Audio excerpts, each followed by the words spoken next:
नमस्कार, मैं मनभूषण कुमार आप सबों को मैं अपने YouTube चैनल पर स्वागत करता हूं। आज अधिवक्ताओं के लिए खुशी की एक प्रकार से लहर दौड़ गई।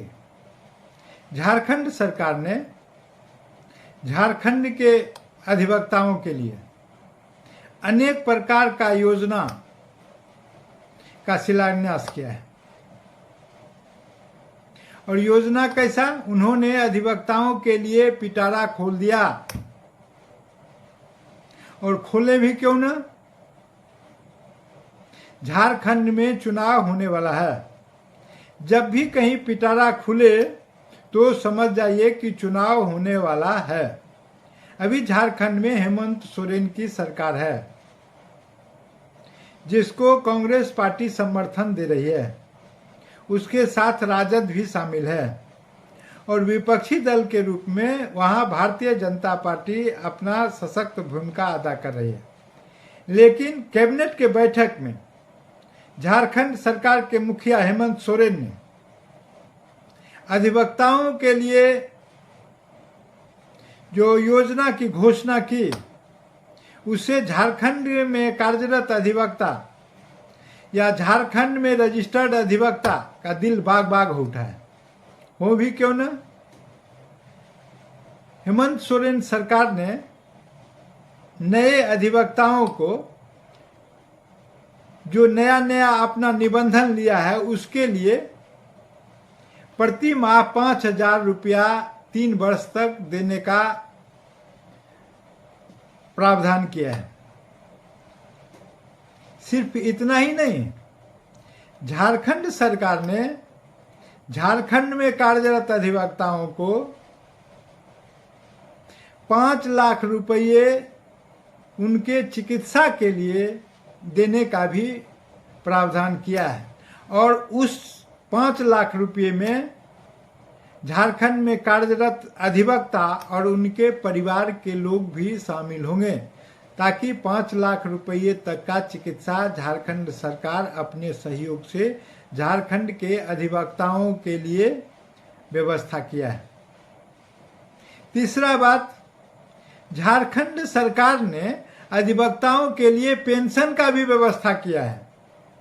पहले से भी वहां प्रावधान था 7,000 रुपये, फिर 10,000 रुपये मासिक, और उसको बढ़ाते हुए झारखंड सरकार ने झारखंड में कार्यरत अधिवक्ताओं जिनका उम्र 65 वर्ष से अधिक हो गया है, उनको 14,000 रुपये पेंशन देने का निर्णय लिया है।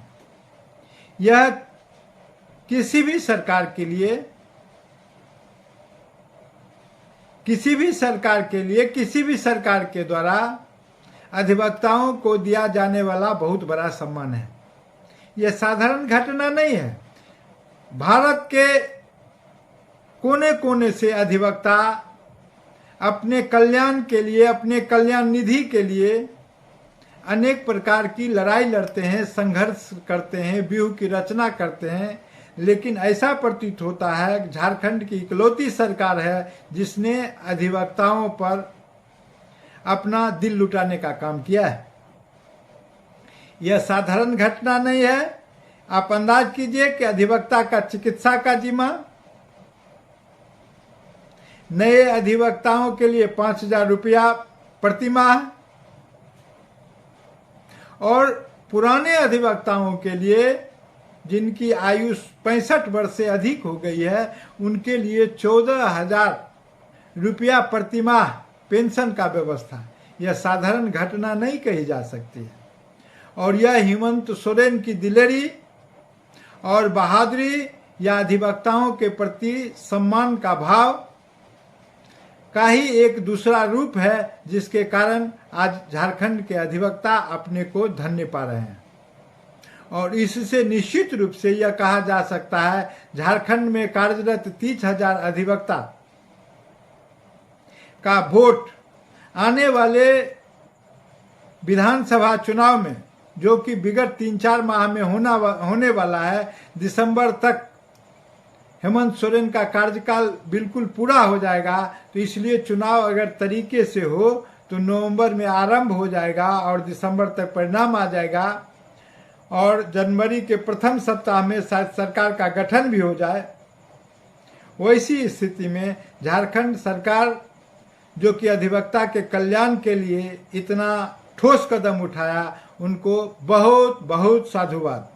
भारत का जो बार काउंसिल है उसमें मनन मिश्रा राष्ट्रीय अध्यक्ष हैं और वह भाजपा के तरफ से राज्यसभा में सदस्य बने हैं और मन ही मन यह गीत भी गा रहे हैं कि हमको कल हर दिन वो गिन रहे हैं कि कल हमको कैबिनेट में राज्य मंत्री के रूप में शपथ लेना है। लेकिन वो तो मोदी जी का आशीर्वाद है जिन्होंने उनको बनाया है और वो कब मंत्री बनेंगे भारत सरकार में। लेकिन एक प्रकार से हेमंत सोरेन की सरकार ने इस प्रकार का पिटारा खोलकर अधिवक्ताओं का जहां दिल जीतने का काम किया है, वहीं मनन मिश्रा जो कि भारत के विधिक परिषद के जो है सो राष्ट्रीय अध्यक्ष हैं, बार काउंसिल ऑफ इंडिया के चेयरपर्सन हैं, उनके लिए बहुत बड़ा चुनौती है को भारत सरकार से कहकर पूरे भारत के अधिवक्ताओं के लिए राशि दिलाने का काम करें। और जिस प्रकार हेमंत सोरेन की सरकार ने दिलेरी जताई है, यह दिलेरी भारत सरकार से दिखाने के लिए भी उन्हें बाध्य करें और तभी उनकी राज्यसभा की सदस्य होने की सार्थकता होगी। या अधिवक्ता तभी अपनी प्रसन्नता व्यक्त कर सकते हैं। राज्यसभा सदस्य उनका व्यक्तिगत है, लेकिन राज्यसभा सदस्य के रूप में जो भाजपा के सदस्य हैं और वो अधिवक्ता के लिए अगर कुछ नहीं कर पा रहे हैं तो उनका राज्यसभा सदस्य होना बेकार है। बल्कि बिना राज्यसभा के सदस्य हुए जब हेमंत सोरेन की सरकार सब कुछ दे देती है, वो सरकार साधुवाद के पात्र है। और मनन मिश्रा देखें कि किस प्रकार से भारत सरकार को बाध्य करते हैं। एक तो वो पद पर हैं, राष्ट्रीय अध्यक्ष हैं, अब तो राज्यसभा के सदस्य हो गए हैं। और देखें उनका जुबान भारत सरकार के समक्ष, प्रधानमंत्री के समक्ष, विधि मंत्री के समक्ष, भारत के कार्य योजना के समक्ष खुल पाता है या अपने मंत्री पद के लिए वो अपने को मौन रखना पसंद करते हैं। अगर यह वीडियो पसंद आया हो, सब्सक्राइब करें, बेल आइकन दबाने का काम करें और शेयर भी करें।